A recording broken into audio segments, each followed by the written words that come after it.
IDJ. Audiolibros.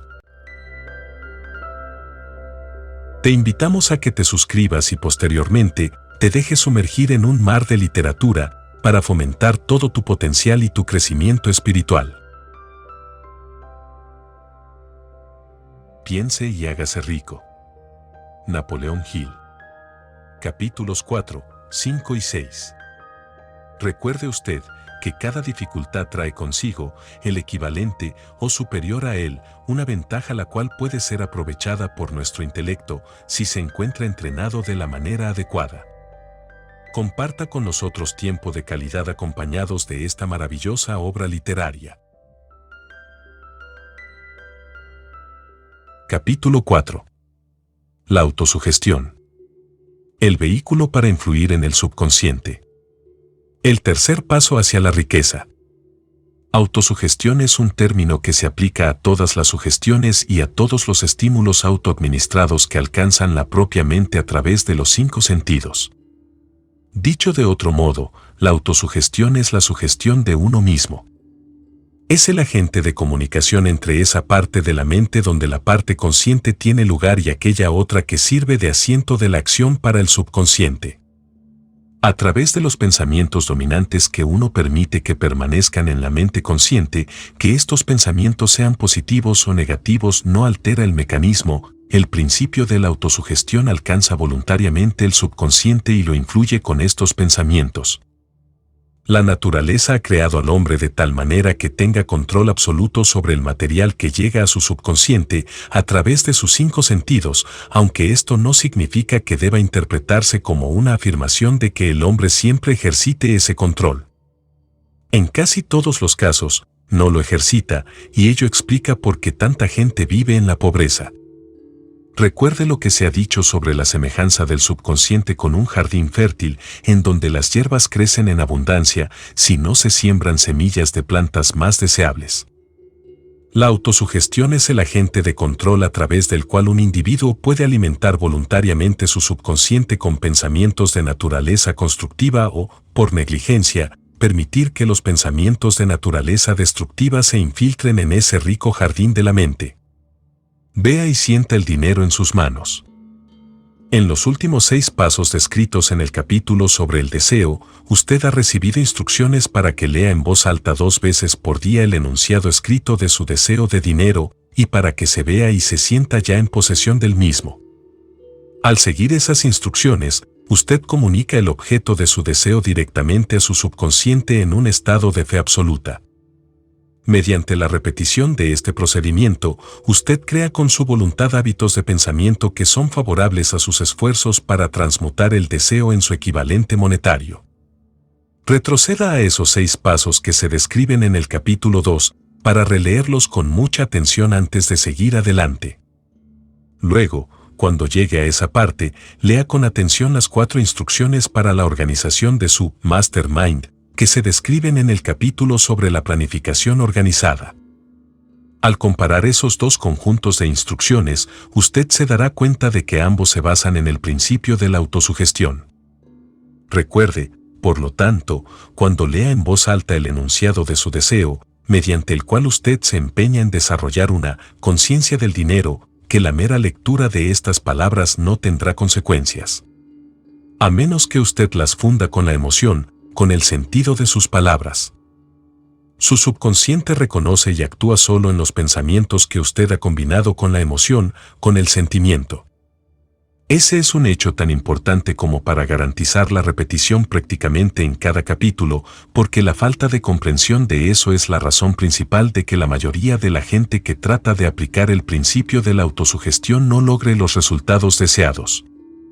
Las palabras indiferentes, recitadas sin emoción, no influyen en el subconsciente. Usted no obtendrá resultados apreciables hasta que aprenda a llegar a su subconsciente con pensamientos o palabras habladas que hayan sido cargados con la emoción de la convicción. No se desanime si no puede controlar y dirigir sus emociones la primera vez que trate de hacerlo. Recuerde que no existe la posibilidad de obtener algo por nada. Por mucho que quiera, no podrá engañarse.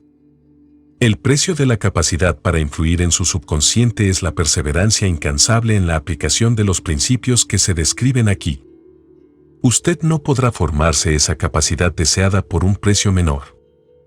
Usted, y solo usted, debe decidir si la recompensa por la que se está esforzando, la conciencia del dinero, vale el precio que debe pagar por ella con su esfuerzo. Su habilidad para emplear el principio de la autosugestión dependerá, en gran medida, de su capacidad para concentrarse en un deseo dado hasta que ese deseo se convierta en una obsesión ardiente. Cómo fortalecer sus poderes de concentración. Cuando empiece a seguir las instrucciones de los 6 pasos descritos en el segundo capítulo, será necesario que haga uso del principio de la concentración. Así pues, le ofreceremos sugerencias para el uso de la concentración eficaz. Cuando usted comience a ejecutar el primero de los 6 pasos, cuyas instrucciones son: determine la cantidad exacta de dinero que desea, mantenga el pensamiento concentrado en esa cantidad de dinero, o fijada la atención en él, con los ojos cerrados hasta que, de hecho, pueda ver el aspecto físico del dinero. Haga eso por lo menos una vez al día. A medida que progrese en estos ejercicios, siga las instrucciones dadas en el capítulo de la fe y véase a sí mismo en posesión del dinero. Aquí hay un hecho muy importante: el subconsciente asume cualquier orden que se le dé en un estado mental de fe absoluta y actúa siguiendo esas órdenes, aunque deban presentársele a menudo una y otra vez, mediante la repetición, antes de que el subconsciente las interprete.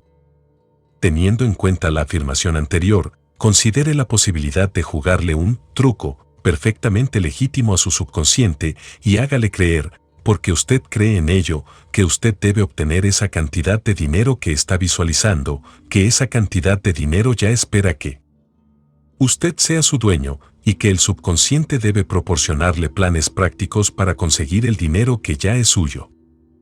Endósele la idea sugerida en el párrafo anterior a su imaginación y vea cómo su imaginación puede, o podrá, crear planes prácticos para la acumulación de dinero mediante la transmutación de su deseo. No espere un plan definido, mediante el cual se propondrá intercambiar servicios o mercaderías a cambio del dinero que usted visualiza. En cambio, empiece a verse en posesión del dinero, esperando y exigiendo mientras tanto que su subconsciente le proporcione los planes que necesite. Esté alerta en espera de esos planes y póngalos en acción inmediatamente cuando surjan. Cuando los planes aparezcan, destellarán en su mente a través del sexto sentido, con la forma de una inspiración. Trátela con respeto y actúe según ella tan pronto como la reciba. En el cuarto de los 6 pasos, se le indica que cree un plan preciso para llevar a cabo su deseo y empiece de inmediato a poner ese plan en acción. Debe seguir esta instrucción de la manera descrita en el párrafo anterior. No confíe en la razón a la hora de crear su plan para acumular dinero a través de la transmutación del deseo. Su facultad de razonamiento puede ser perezosa, y si depende por completo de sus servicios, quizá resulte defraudado. Al visualizar el dinero que se propone acumular, con los ojos cerrados, véase a sí mismo prestando el servicio o proporcionando la mercancía que se propone dar a cambio de su dinero. Esto es importante. 6 pasos para estimular su subconsciente. Resumiremos ahora las instrucciones dadas en relación con los 6 pasos del segundo capítulo y las combinaremos con los principios presentados en este. Primero, elija un sitio tranquilo, preferiblemente en la cama, por la noche, donde no vayan a distraerlo ni a interrumpirlo. Cierre los ojos y repita en voz alta, de manera que usted pueda oír sus propias palabras, el enunciado escrito de la cantidad de dinero que se propone acumular, el plazo para esta acumulación y una descripción de los servicios o de las mercancías que pretende dar a cambio del dinero. Al ejecutar estas instrucciones, véase a sí mismo ya en posesión del dinero. Por ejemplo, suponga que se propone acumular $50,000 para el 1 de enero de dentro de 5 años, que se propone prestar servicios personales a cambio del dinero, en carácter de vendedor. El enunciado escrito de su propósito deberá ser más o menos como el siguiente. El primer día de enero de 2019, seré poseedor de $50,000, que afluirán a mí en diversas sumas de tiempo en tiempo durante ese lapso de 5 años. A cambio de ese dinero daré los servicios más eficientes de que soy capaz, girando la mayor cantidad posible y proporcionando la mejor calidad de servicios como vendedor de. Describa el servicio o la mercadería que se propone vender. Confío en que tendré la posesión de ese dinero. Mi fe es tan fuerte que puedo verlo ahora ante mis ojos. Puedo tocarlo con las manos. Ahora está esperando ser de mi propiedad en el momento y en la proporción en que yo proporcione el servicio que estoy dispuesto a dar a cambio de él. Espero un plan con el que acumular ese dinero y lo ejecutaré tan pronto como aparezca. Segundo, repita este programa por la noche y por la mañana hasta que pueda ver, en su imaginación, el dinero que ha decidido acumular. Tercero, ponga una copia de su enunciado escrito en donde pueda verla por la noche y por la mañana, y léala justo antes de dormirse y antes de levantarse hasta que la haya memorizado. Al seguir estas instrucciones, recuerde que está aplicando el principio de la autosugestión con el propósito de darle órdenes a su subconsciente. Recuerde, además, que su subconsciente acatará solo instrucciones que estén cargadas emocionalmente, dirigidas hacia el sentimiento. La fe es la más fuerte y productiva de las emociones. Siga las instrucciones del capítulo dedicado a ella. Al principio, estas instrucciones pueden parecer abstractas. No se deje inquietar por eso. Siga las instrucciones sin prestar atención a lo abstractas o lo pocas prácticas que puedan parecerle. Pronto llegará el momento en que, si ha hecho lo que se le ha indicado, tanto en espíritu como en actos, todo un nuevo universo de poder se desplegará ante usted. El secreto del poder de la mente. El escepticismo, en relación con las nuevas ideas, es una característica de todos los seres humanos. Pero si sigue las instrucciones indicadas, su escepticismo pronto se convertirá en convicción que a su vez se cristalizará en fe absoluta. Muchos filósofos han afirmado que el hombre es el dueño de su propio destino terrenal, pero casi ninguno ha conseguido decir por qué lo es. La razón de que el hombre pueda ser dueño de su propio estatus terrenal, y en especial de su nivel económico, queda expresada con todo detalle en este capítulo. El hombre puede convertirse en el dueño de sí mismo y de su ambiente, porque tiene el poder de influir en su propio subconsciente. Llevar a cabo la transmutación del deseo en dinero conlleva el empleo de la autosugestión como agente mediante el cual uno puede alcanzar el subconsciente e influir en él. Los otros principios son simples herramientas con las que aplicar la autosugestión. Atesore esta idea y siempre tendrá conciencia de la importancia del principio de la autosugestión en sus esfuerzos para acumular dinero mediante los métodos que se describen en este libro.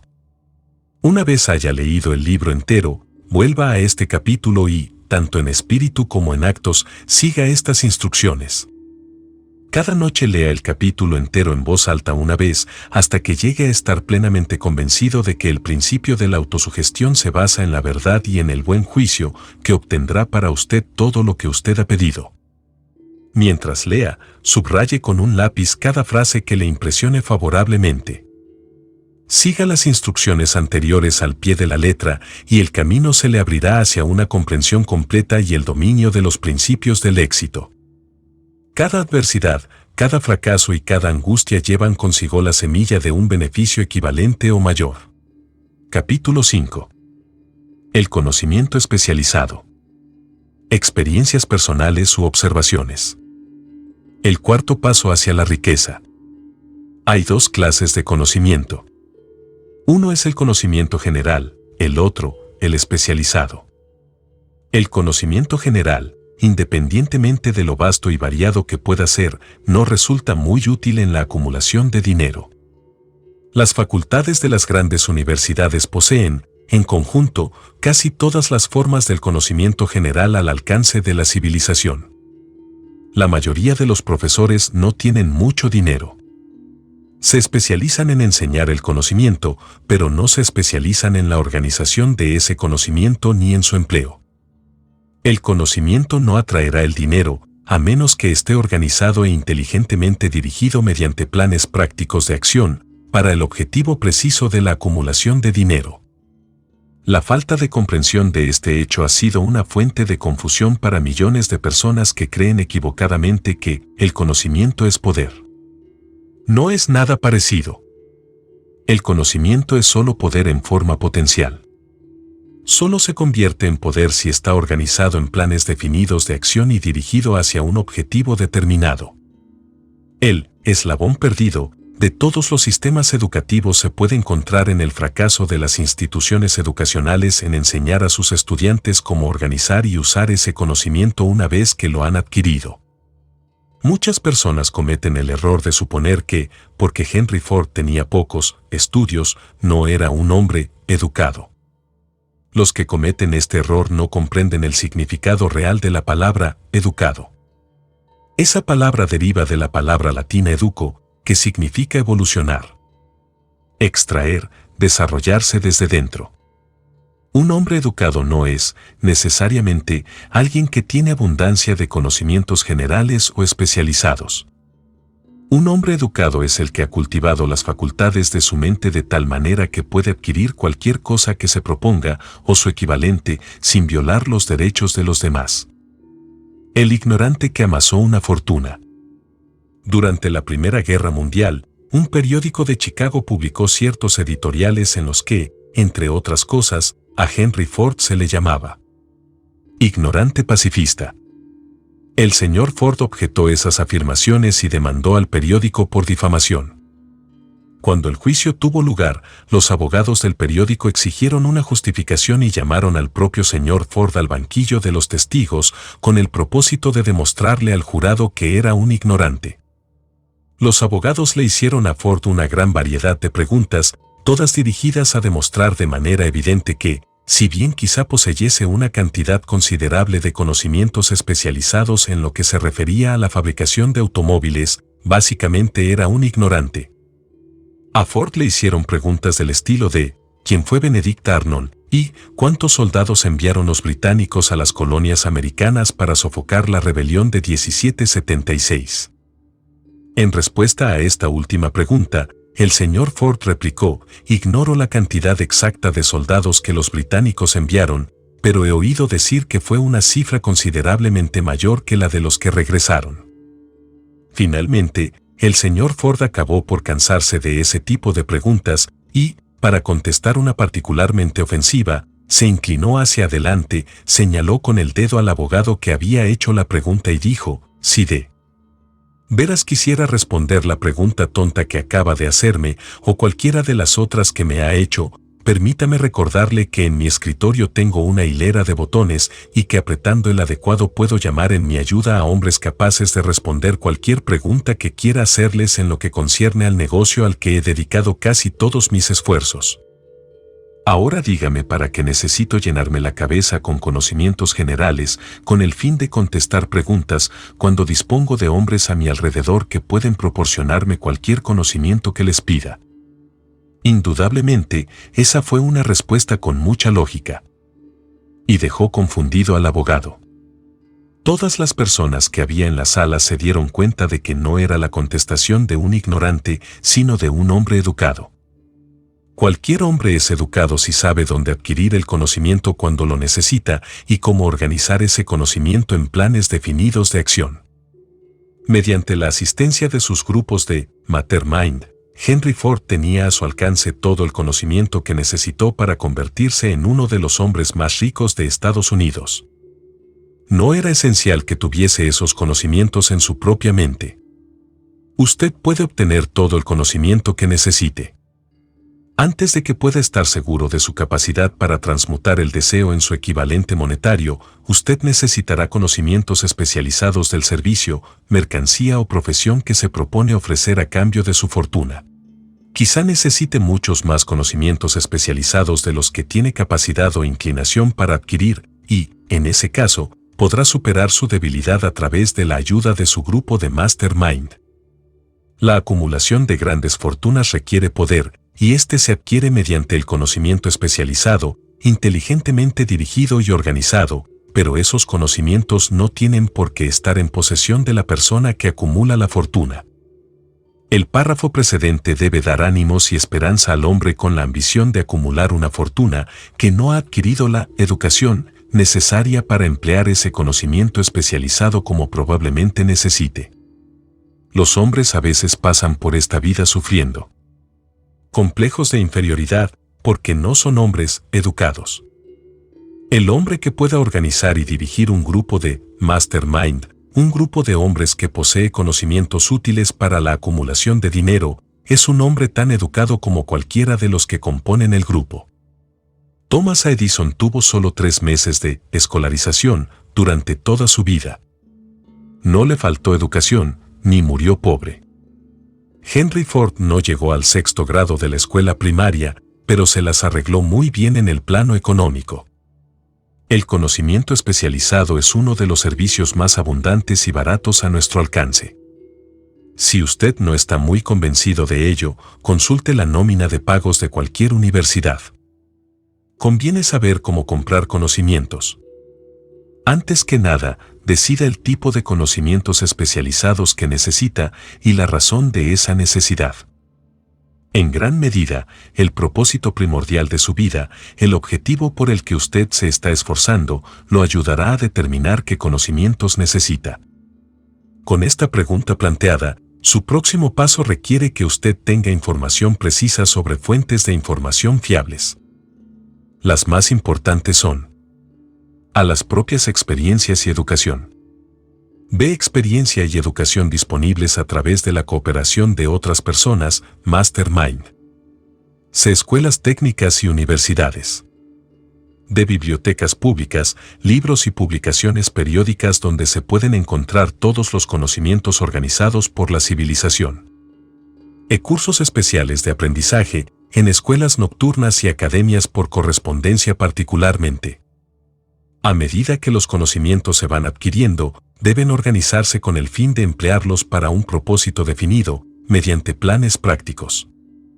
El conocimiento no tiene otro valor que el que se puede aprovechar de su aplicación en aras de un objetivo valioso. Si usted considera la posibilidad de cursar estudios adicionales, determine la finalidad por la que desea esos conocimientos que está buscando y luego averigüe dónde pueden obtenerse ese tipo de conocimientos de fuentes fiables. En todas las ocupaciones, las personas que tienen éxito nunca dejan de adquirir conocimientos especializados relacionados con su objetivo principal, negocio o profesión. Aquellos que no tienen éxito suelen cometer el error de creer que la etapa de adquisición de conocimientos acaba cuando uno termina la escuela. La verdad es que la escuela hace muy poco más que mostrarnos el camino de cómo adquirir conocimientos prácticos. La orden del día es la especialización. Esta verdad fue puesta de relieve por Robert P. Moore, antiguo director de empleo de la Universidad de Columbia, en un artículo periodístico. Los especialistas más buscados. Los candidatos más buscados por las agencias de empleo son personas que se han especializado en algún campo, diplomados en escuelas empresariales que tengan experiencia en contabilidad y estadística, ingenieros de todo tipo, periodistas, arquitectos, químicos y también líderes destacados y hombres mayores, enérgicos y activos. El hombre que ha sido activo durante sus estudios, cuya personalidad le permite llevarse bien con toda clase de gente y que ha hecho un trabajo adecuado con sus estudios, tiene un perfil más favorable que el estudiante más estrictamente académico. Algunos, gracias a sus múltiples y variadas cualificaciones, han recibido variadas ofertas de trabajo, y varios, hasta 6. En una carta al señor Moore, en relación con posibles egresados de su universidad, una de las mayores compañías industriales, líder en su campo, decía: estamos interesados sobre todo en encontrar hombres capaces de lograr progresos excepcionales en niveles de gerencia. Por esta razón prestamos particular atención a cualidades de carácter, inteligencia y personalidad, por encima de formaciones educacionales específicas. Proposición de aprendizaje. Al proponer un sistema de aprendizaje para estudiantes en oficinas, tiendas y ocupaciones industriales durante las vacaciones de verano, el señor Moore afirmaba que, después de 2 o 3 años de estudios universitarios, a cada estudiante hay que pedirle que elija un curso determinado para el futuro. y que disminuya el paso si no ha hecho más que derivar sin propósito definido por un currículum sin especialización académica. Los colegios y las universidades tienen que afrontar la consideración práctica de que todas las profesiones y ocupaciones hoy en día exigen especialistas, decía, tratando de fomentar el hecho de que las instituciones educacionales acepten más directamente la responsabilidad de la orientación vocacional. Una de las fuentes más fiables y prácticas de conocimientos al alcance de aquellos que necesitan educación especializada son las escuelas nocturnas, que funcionan en muchas ciudades grandes. La enseñanza por correspondencia proporciona conocimientos especializados en cualquier sitio a donde llegue el correo y sobre todos los temas que se pueden tratar por el método de enseñanza a distancia. Una de sus ventajas es la flexibilidad del programa, que permite estudiar durante el tiempo libre. Otra ventaja de trabajar en casa, si se ha elegido una academia adecuada, es el hecho de que la mayor parte de los cursos que las academias de enseñanza por correo ofrecen incluyen generosos privilegios de consulta que pueden ser muy valiosos para el que necesita conocimientos especializados. No importa el lugar de residencia, uno puede aprovechar todas esas ventajas. Una lección de una agencia de cobros. Por lo general nunca se aprecia lo que se adquiere sin esfuerzo y sin coste alguno, y muchas veces se lo desacredita. Tal vez esta sea una de las razones por las que aprovechamos tan poco de nuestra maravillosa oportunidad en las escuelas públicas. La autodisciplina que uno recibe de un programa de estudios especializados compensa hasta cierto punto la oportunidad desperdiciada cuando el conocimiento estaba a nuestro alcance, gratis. Las escuelas por correspondencia son instituciones comerciales muy organizadas. Sus tarifas de matrícula y de enseñanza suelen ser tan bajas que se ven forzadas a insistir en la puntualidad y obligatoriedad de los pagos. El verse obligado a pagar, al margen de que se obtengan buenas notas o no, tiene sobre el estudiante el efecto de seguir adelante con el curso, incluso cuando preferiría dejarlo. Las escuelas por correspondencia no han resaltado lo suficiente este punto, pero lo cierto es que sus departamentos de cobro constituyen la clase más exquisita de entrenamiento en aspectos tales como decisión, prontitud y el hábito de terminar lo que uno empieza. Aprendí eso por experiencia propia hace ya más de 45 años. Me matriculé en un curso por correspondencia sobre publicidad. Después de haber terminado 8 o 10 lecciones, dejé de estudiar. No obstante, la escuela no dejó de enviarme las facturas. Es más, insistió en que yo efectuara mis pagos al margen de si continuaba estudiando o no. Decidí que, puesto que debía pagar de todos modos un curso, a lo que me había comprometido legalmente, completaría las lecciones y obtendría por ellas el valor de mi dinero. En aquellos momentos tuve la impresión de que el sistema de cobro de la escuela estaba demasiado bien organizado, pero más tarde aprendí en la vida que eso formó una parte valiosa de mi entrenamiento, para la cual no había tenido que pagar nada. Al verme obligado a pagar, seguí adelante y terminé el curso en cuestión. Más tarde, descubrí que el eficiente sistema de pago de aquella escuela también fue provechoso para mí, puesto que acabé por recuperar con creces el dinero pagado, ganándolo gracias al curso de publicidad que había terminado tan de mala gana.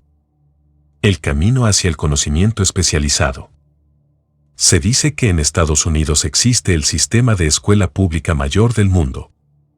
Una de las cosas más extrañas acerca de los seres humanos es que solo valoramos aquello que tiene un precio.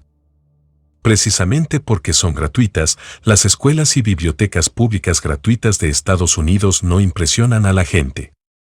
Esa es la razón principal por la que a muchas personas les parece que es necesario adquirir conocimientos adicionales después de haber abandonado la escuela e iniciado la vida laboral. También es una de las razones principales por las que los patronos dan una mayor consideración a aquellos empleados que se matriculan en cursos por correspondencia. Saben por experiencia propia que cualquier persona que tenga la ambición de emplear una parte de su tiempo libre para estudiar en casa, posee esas cualidades que son necesarias para el liderazgo.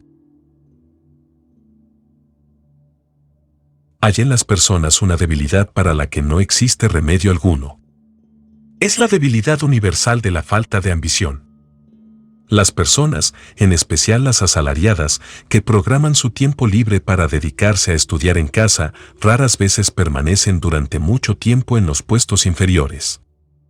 Su acción les abre el camino hacia la posibilidad de ascender, les elimina numerosos obstáculos de ese camino y les permite ganarse el amistoso interés de quienes tienen el poder de situarlos en el camino de la oportunidad. El método de estudiar en casa para obtener conocimientos resulta especialmente adecuado para las necesidades de las personas asalariadas que, tras haber abandonado la escuela, sienten la necesidad de adquirir conocimientos especializados, pero que no disponen de tiempo libre para volver a la escuela. Stuart Austin Weir se preparó como ingeniero de la construcción y siguió esta línea de trabajo hasta que la depresión limitó su mercado al punto de que ya no podía ganar los ingresos que necesitaba. Entonces hizo un inventario de sí mismo y decidió cambiar de profesión y pasarse al derecho. Volvió a la escuela y siguió cursos especiales mediante los que se preparó como abogado mercantil. Completó su preparación y pasó los exámenes finales para obtener el título. A partir de ahí no tardó en labrarse una carrera muy lucrativa con la práctica de la abogacía.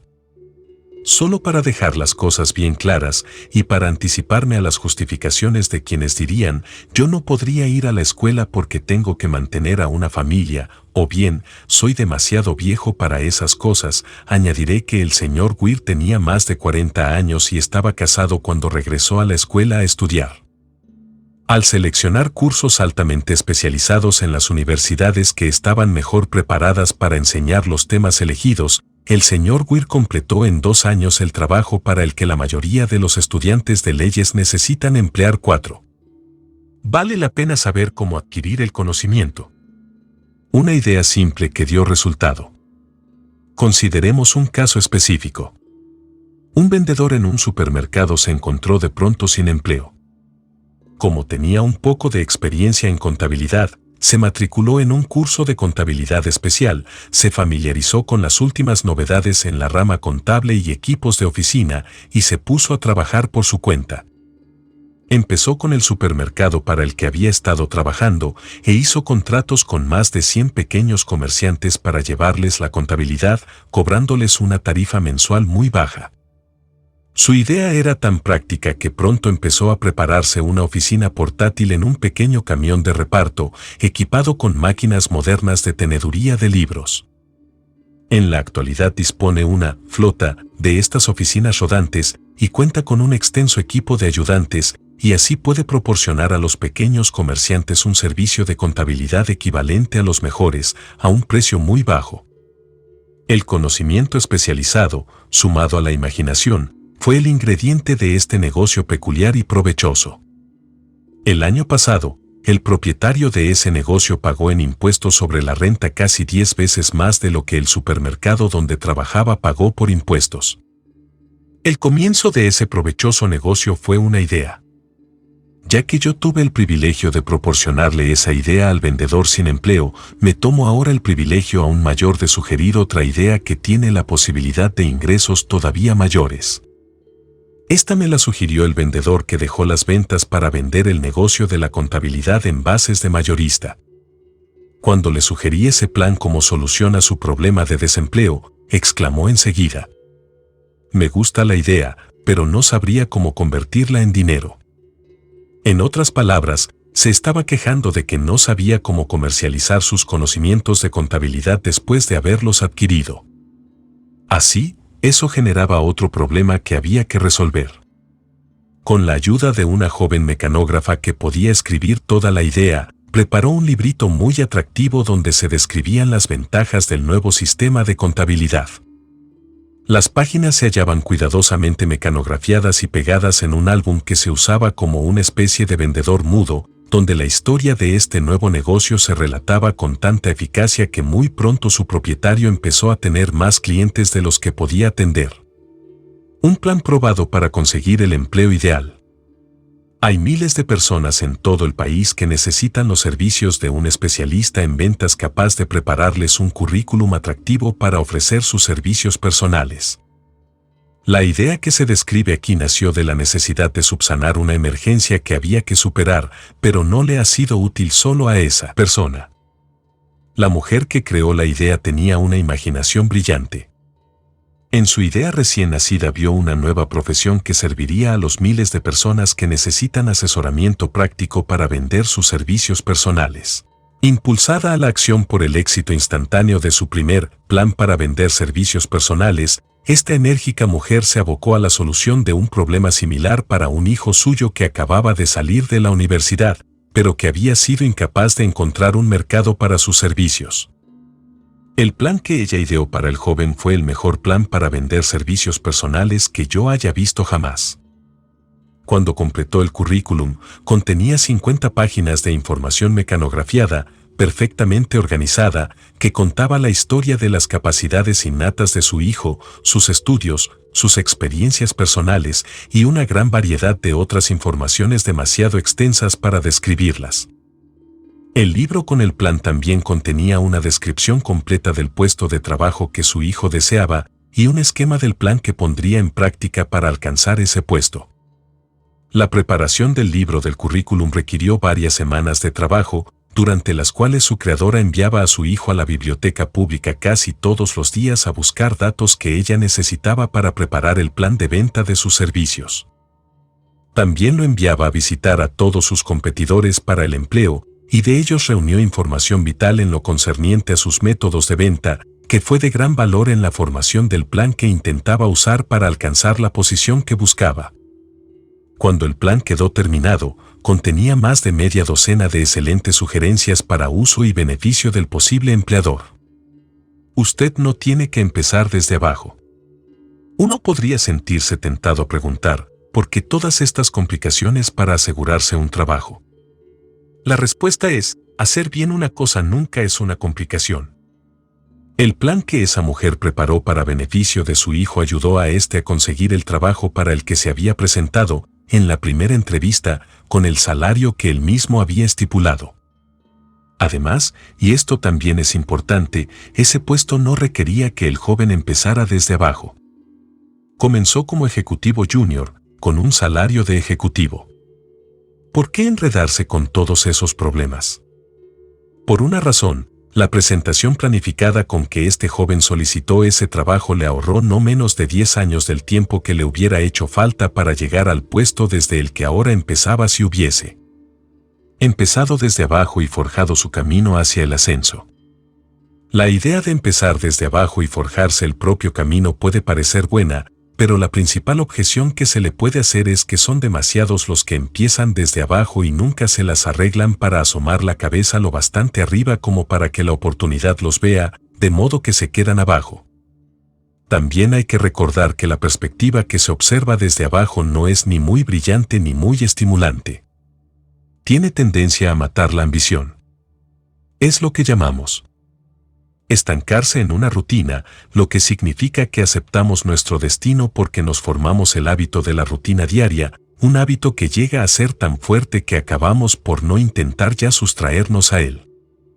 Y esa es otra razón por la que conviene empezar 2 o 3 escalones por encima del de abajo. Al hacerlo de este modo, uno se forma el hábito de estar atento al entorno, de observar cómo progresan los demás, de buscar la oportunidad y de no dejarla escapar. Haga que la insatisfacción funcione a su favor. Dan Halpin es un ejemplo espléndido de lo que voy a explicar. Durante sus años de universidad, trabajó como manager del famoso equipo de fútbol Notre Dame, que fue campeón nacional en 1930, cuando se hallaba bajo la dirección del finado Knut Rockne.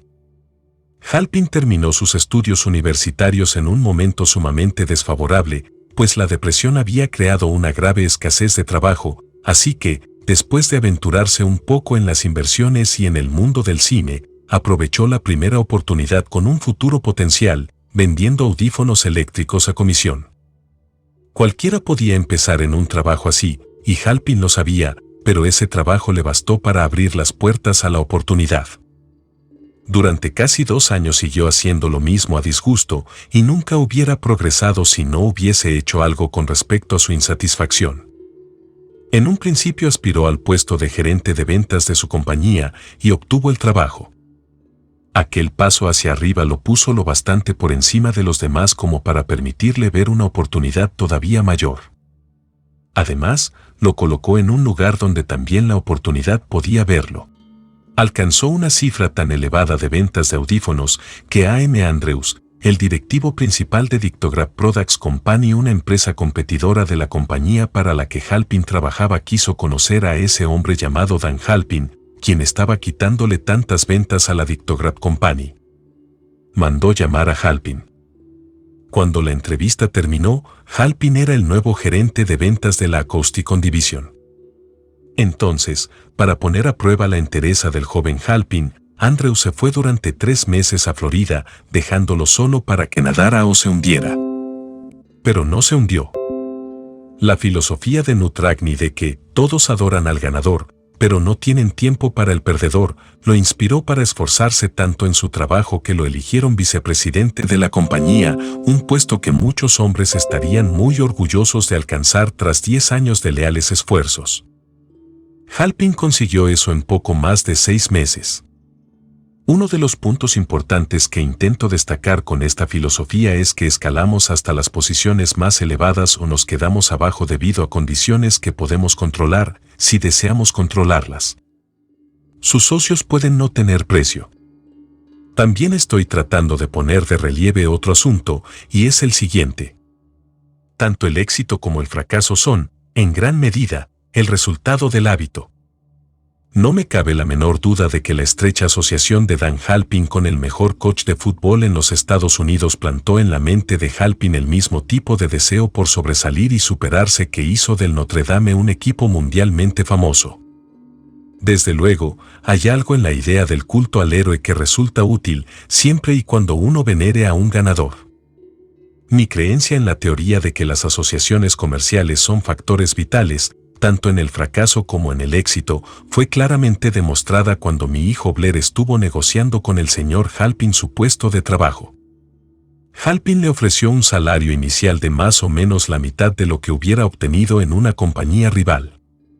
Yo ejercí mi presión como padre para inducirlo a aceptar su trabajo junto a Halpin, porque estoy convencido de que la estrecha asociación con alguien que se niega a comprometerse con circunstancias que no son de su agrado es un bien que nunca se puede calcular en dinero. Estar abajo es hallarse en un sitio pesado, inaprovechable y monótono para cualquiera. Por eso me he tomado tiempo para describir la forma en que los comienzos desde abajo se pueden eludir con una adecuada planificación. Haga que sus ideas rindan beneficios por medio del conocimiento especializado. La mujer que preparó el plan de ventas de servicios personales para su hijo recibe ahora cartas de todas las partes del país en las que le piden su cooperación para preparar planes similares para otros que desean vender sus servicios personales por más dinero. No debe suponerse que su plan consista solo en una política de ventas inteligente, mediante la cual ayuda a hombres y a mujeres a pedir y recibir más dinero por los mismos servicios por los que hasta ahora habían ganado menos. Se hace cargo de los intereses del contratante, además de los del vendedor de los servicios personales, y prepara sus planes para que el empleador reciba un valor rotundo por el dinero adicional que paga. Si usted tiene imaginación y busca una salida más aprovechable para sus servicios personales, esta sugerencia puede ser el estímulo que ha estado buscando. La idea es capaz de proporcionarle unas entradas mucho mayores que las del médico, el ingeniero o el abogado estándar, cuya educación ha requerido varios años de universidad. No existe un precio fijo para las buenas ideas. Detrás de todas las ideas hay conocimientos especializados. Por desgracia, para aquellos que no encuentran riqueza en abundancia, el conocimiento especializado es más abundante y se adquiere con más facilidad que las ideas. Debido a esta verdad universal, hay una gran demanda y oportunidades cada vez mayores para las personas capaces de ayudar a hombres y mujeres a vender ventajosamente sus servicios personales. La capacidad entraña imaginación, cualidad necesaria para combinar los conocimientos especializados con las ideas en forma de planes organizados, pensados para alcanzar la riqueza. Si usted tiene imaginación, este capítulo puede presentarle una idea que alcance para servirle como comienzo de las riquezas que desea. Recuerde que la idea es la pieza principal. Los conocimientos especializados se pueden encontrar a la vuelta de la esquina, de cualquier esquina. Capítulo 6. La imaginación. El taller de la mente. El quinto paso hacia la riqueza. La imaginación es el taller donde se forman todos los planes creados por el hombre. Al impulso, al deseo, se les da forma, perfil y acción mediante la ayuda de la facultad imaginativa de la mente. Se ha dicho que el hombre es capaz de crear cualquier cosa que pueda imaginar. Mediante la ayuda de su facultad imaginativa, el hombre ha descubierto y dominado más fuerzas de la naturaleza durante los últimos 50 años que durante la historia de todo el género humano anterior a esos 50 años. Ha conquistado el espacio aéreo tan cabalmente que los pájaros resultan pobres competidores. Ha analizado y pesado el Sol a una distancia de millones de kilómetros y ha determinado, por medio de la ayuda de la imaginación, los elementos que lo componen. Ha aumentado la velocidad de locomoción hasta poder viajar a velocidades de más de 1000 kilómetros por hora. La única limitación del hombre, dentro de lo que es razonable, es el grado de desarrollo de su imaginación y el uso que haga de ella. Todavía no ha alcanzado la cúspide del desarrollo y del uso de su facultad imaginativa. Apenas ha descubierto que la tiene y tan solo ha comenzado a usarla de una manera muy elemental. Dos formas de imaginación. La facultad imaginativa funciona de dos maneras. Una se conoce con el nombre de imaginación sintética y la otra como la imaginación creativa. La imaginación sintética, por medio de esta facultad, uno puede compaginar viejos conceptos, ideas o planes en nuevas combinaciones. Esta facultad no crea. Funciona con el material de la experiencia, la educación y la observación con que se la alimenta. Es la facultad que más usa el inventor, con la excepción del genio, que recurre a la imaginación creativa cuando no puede resolver su problema mediante la imaginación sintética. La imaginación creativa, a través de la facultad de la imaginación creativa, la mente finita del hombre tiene comunicación directa con la inteligencia infinita. Es la facultad mediante la cual se reciben los presentimientos y las inspiraciones. Por medio de esta facultad, un individuo puede sintonizarse o comunicarse con el subconsciente de otros hombres. La imaginación creativa funciona de forma automática, de la manera que se describe en páginas siguientes. Esta facultad funciona solo cuando la mente consciente está trabajando a un ritmo extremadamente rápido, como, por ejemplo, cuando es estimulada por medio de la emoción de un deseo poderoso. La facultad creativa se vuelve más alerta en proporción con el desarrollo que adquiere a través del uso. Los grandes líderes de los negocios, la industria y las finanzas, y los grandes artistas, músicos, poetas y escritores han llegado al lugar que ahora ocupan porque han desarrollado la facultad de la imaginación creativa. Tanto la imaginación creativa como la sintética se agudizan cada vez más por el uso, de la misma forma que lo hace cualquier músculo u órgano del cuerpo. El deseo es solo un pensamiento, un impulso. Es nebuloso y efímero. Es abstracto y no tiene valor hasta que se ha transformado en su contrapartida física. Si bien la imaginación sintética es la que se usará con más frecuencia en el proceso de transformar el impulso del deseo en dinero, usted debe tener presente el hecho de que puede afrontar circunstancias y situaciones que exijan el empleo de la imaginación creativa. Ejercite su imaginación. Su facultad imaginativa puede haberse debilitado a causa de la falta de actividad. Se la puede revivir y estimular mediante el uso. Esta facultad no muere, aunque puede llegar a la inactividad total por falta de uso. Por el momento, centre su atención en el desarrollo de la imaginación sintética, ya que esta es la facultad que usted usará más a menudo en el proceso de convertir el deseo en dinero. La transformación del impulso intangible, del deseo, en una realidad tangible, el dinero, exige el uso de un plano más. Este plan debe realizarse con la ayuda de la imaginación y, sobre todo, con la facultad sintética. Léase todo el libro y luego vuelva a este capítulo y empiece enseguida a poner a trabajar la imaginación en la construcción de un plan o planes para la transformación de su deseo en dinero. Casi en cada capítulo se han dado detalladas instrucciones para elaborarlos. Siga las instrucciones que mejor se ajusten a sus necesidades. Ponga su plan por escrito si todavía no lo ha hecho. En el momento en que complete eso, habrá dado forma definitiva y concreta a un deseo intangible. Lea una vez más el enunciado anterior. Léalo en voz alta, muy lentamente, y, a medida que lo hace, recuerde que en el momento en que reduce la afirmación de su deseo y planifica su realización sobre un papel, ha dado el primero de una serie de pasos que le permitirán convertir ese pensamiento en su contrapartida física. Las leyes que conducen a la fortuna.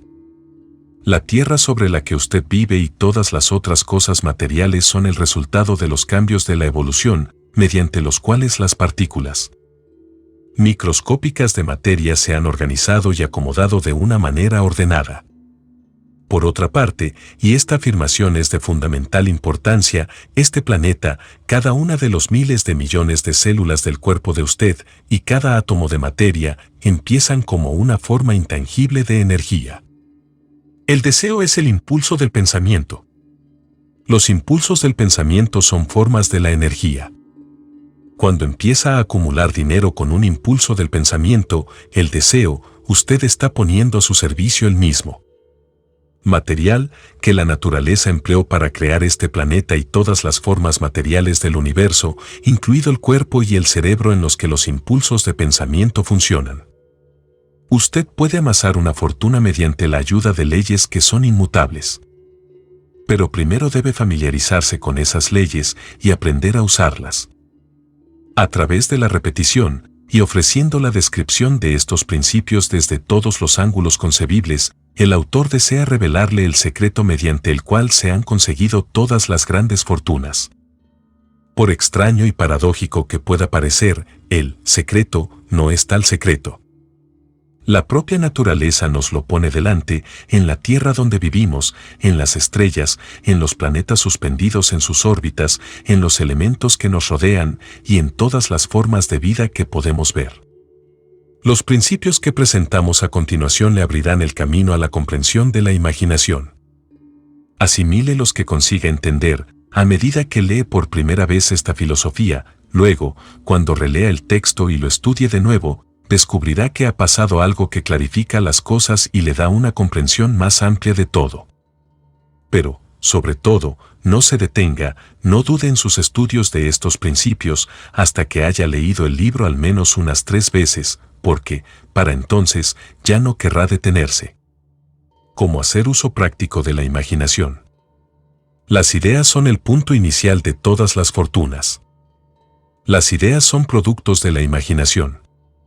Examinemos algunas bien conocidas que han dado origen a fortunas inmensas en la esperanza de que estos ejemplos transmitirán la información precisa de lo que se refiere al método a través del cual se puede utilizar la imaginación para acumular riquezas. El hervidor encantado.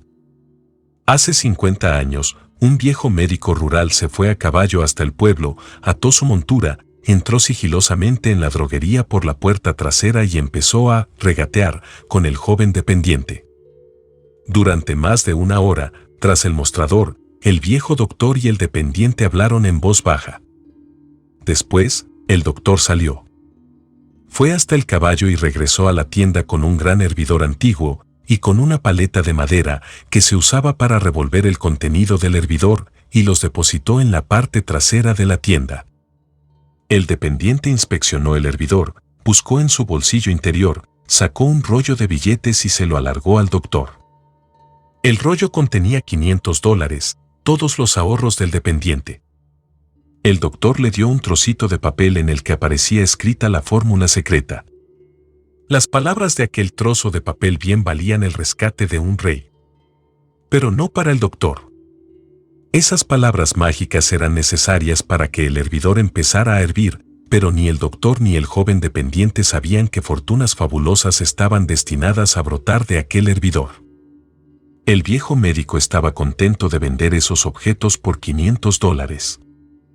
El dependiente se arriesgaba mucho apostando todos sus ahorros a un trocito de papel y a un hervidor viejo.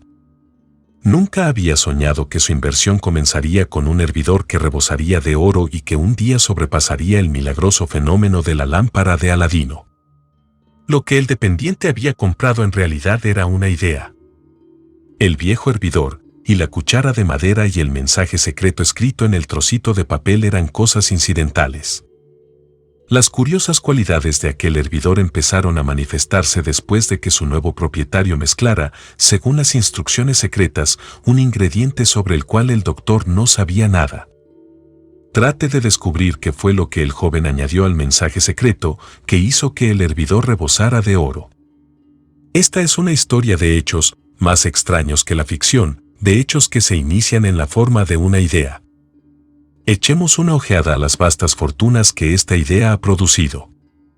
Ha rendido, y sigue rindiendo, fortunas inmensas a hombres y mujeres de todo el mundo que se ocupan de distribuir el contenido del hervidor a millones de personas. El viejo hervidor es ahora uno de los más grandes consumidores de azúcar, garantizándole empleo de naturaleza permanente a miles de hombres y mujeres que se ocupan de cultivar la caña de azúcar y de refinar y comercializar el azúcar. El viejo hervidor consume, anualmente, millones de botellas, proporcionando trabajo a un enorme número de trabajadores del vidrio, da empleo a un ejército de dependientes, taquígrafos, escritores y expertos en publicidad en toda la nación. Ha obtenido fama y fortuna para muchísimos artistas que han creado cuadros magníficos que describen el producto. El viejo hervidor ha convertido un pequeño pueblo del sur de los Estados Unidos en la capital sureña de los negocios, donde ahora beneficia directa o indirectamente cada negocio y casi a cada residente de la ciudad. La influencia de esta idea beneficia ahora a todas las ciudades civilizadas del mundo, vertiendo un flujo continuo de oro para todo aquel que la toca. El oro del hervidor construye y mantiene una de las universidades más importantes del sur de los Estados Unidos, donde millares de jóvenes reciben el entrenamiento esencial para el éxito. Si el producto de este viejo hervidor de bronce pudiera hablar, nos contaría escalofriantes historias de novela en todos los idiomas. Novelas de amor, novelas de negocios, novelas de hombres y mujeres profesionales que se ven estimulados a diario por ese producto. El autor está seguro de una de esas novelas por lo menos, pues tiene parte en ella, y todo empezó no muy lejos de donde el dependiente le compró al médico el viejo hervidor. Allí fue donde el autor conoció a su esposa, y ella le habló por primera vez del hervidor encantado. Era el producto de aquel hervidor lo que estaban bebiendo cuando él le pidió que lo aceptase en matrimonio. Sea usted quien fuere, viva en donde viva, y sea cualquiera la ocupación a la que se dedique, recuerde en el futuro, cada vez que vea las palabras Coca-Cola, que su vasto imperio de riqueza e influencia ha surgido de una sola idea, y que el misterioso ingrediente con que el dependiente de la droguería Asa Candler mezcló la fórmula secreta era la imaginación. Deténgase a pensar en ello por un momento. Recuerde, además, que los pasos hacia la riqueza que se describen en este libro han sido los medios por los que la influencia de Coca-Cola se ha extendido a cada ciudad, pueblo, aldea y encrucijada del mundo, y que cualquier idea que usted pueda crear, tan buena y meritoria como la Coca-Cola, tiene la posibilidad de duplicar el récord de ese refresco mundialmente conocido para matar la sed. ¿Qué haría yo si tuviese $1.000.000? Esta historia demuestra la veracidad de aquel antiguo adagio, donde hay una voluntad, hay un camino. Esto me lo decía ese apreciado educador y clérigo, el fallecido Frank W. Gunsaulus, que comenzó su carrera de predicador en los corrales de ganado de la región de Chicago. Mientras el doctor Gunsaulus estudiaba en la universidad, observó muchos defectos en nuestro sistema educativo, defectos que creía que podría corregir si fuera director de un colegio. Se propuso organizar un nuevo colegio donde llevara a cabo sus propias ideas sin los obstáculos de los métodos ortodoxos de la educación. Necesitaba $1.000.000 para poner su proyecto en marcha. ¿Hacia dónde necesitaría tender las manos para obtener semejante suma de dinero? Esa era la pregunta que absorbió la mayor parte de las reflexiones de ese joven y ambicioso predicador. Pero no parecía que consiguiese progreso alguno.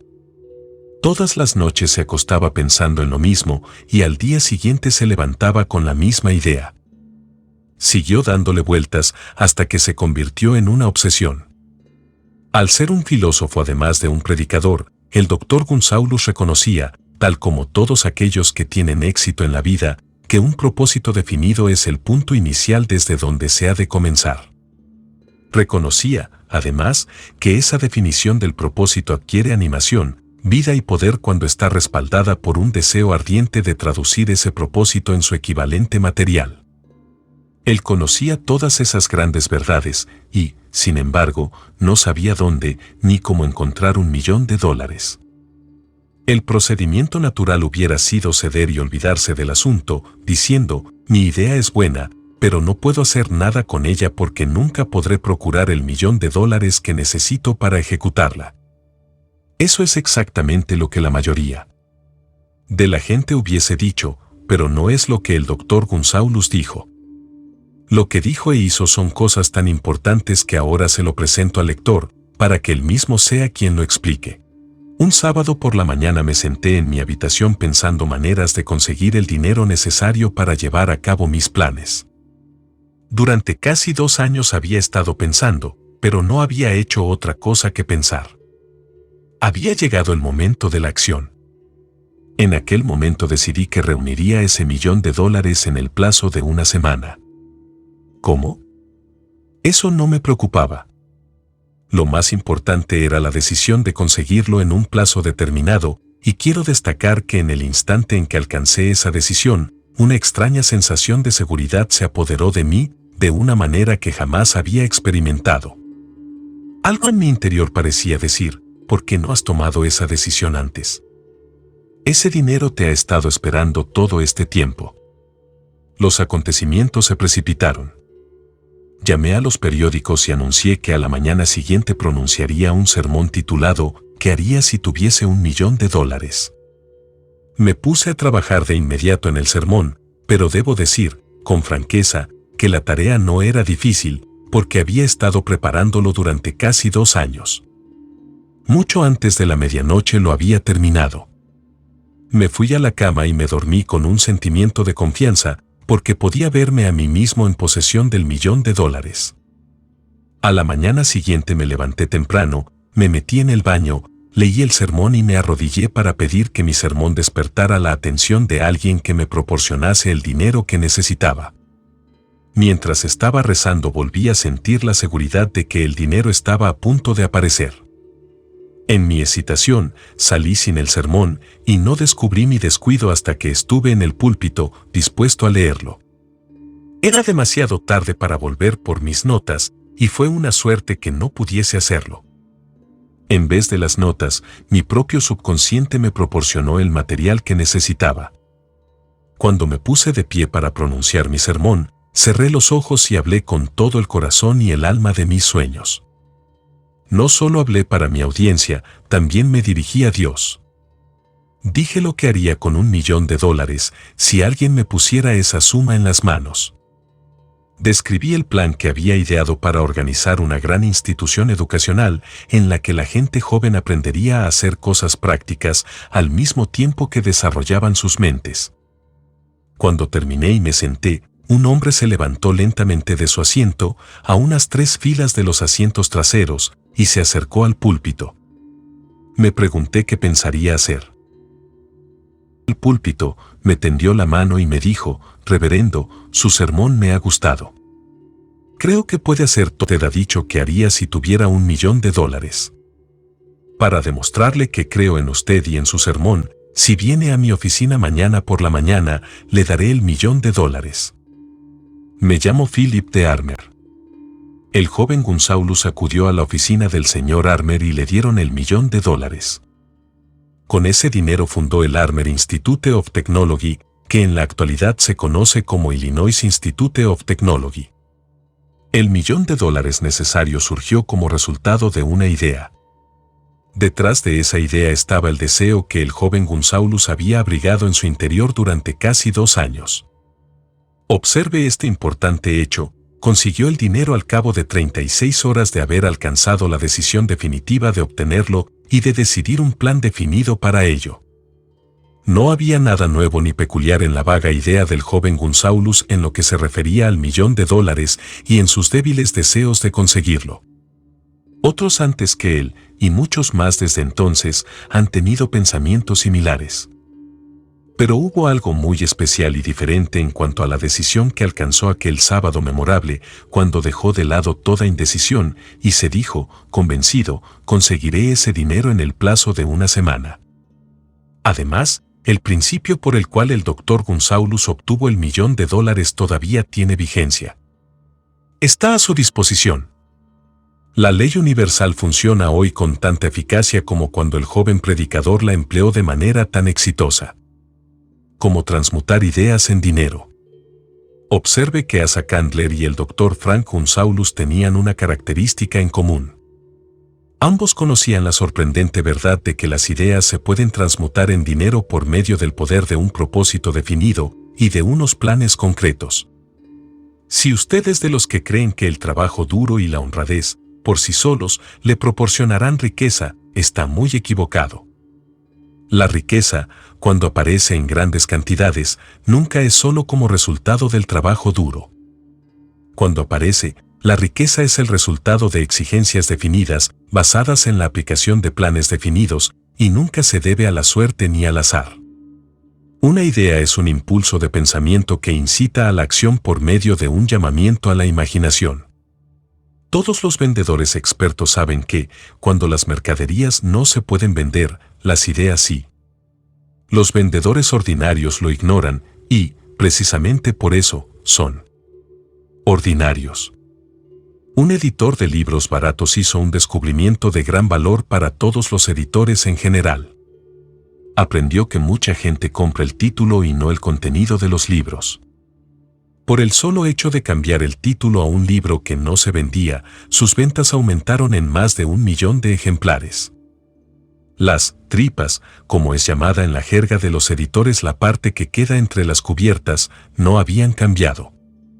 Se limitaron a arrancar las cubiertas en que figuraba el título que no se vendía, para aplicar a los ejemplares una cubierta nueva con un título que tenía un valor más taquillero. Por sencilla que pueda parecer, esa era una verdadera idea. Era imaginación.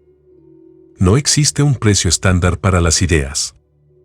El creador de ideas pone su propio precio y, si es listo, logra imponerlo.